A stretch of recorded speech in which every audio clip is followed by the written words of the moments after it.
Ayun, nakausap na namin. Ang sabi nila, sinadya daw yung sunog sa bahay. Paano nila nasabi yun, ate? Di ba may nabanggit ka na nung pagpasok mo sa bahay may naamoy kang gaas? Napansin din yun nung investigador.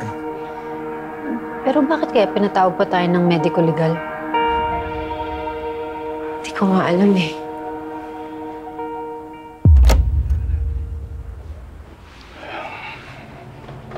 Magandang araw po sa inyo. Magandang araw po. Magandang araw. Bakit niyo kami pinatawag? Ang sabi po kasi, namatay daw po si tatay dahil po sa atake sa puso. Dahil daw po sa usok. Totoo yun. May laso ng usok na pwedeng maging sanhi ng heart attack. Pero may nakita kaming isa pa sa pag-examine namin sa kanya. Ano ho yan? May fracture sa bungo ng tatay ninyo.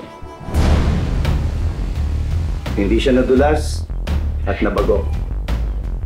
Tulad ng una nating inakala.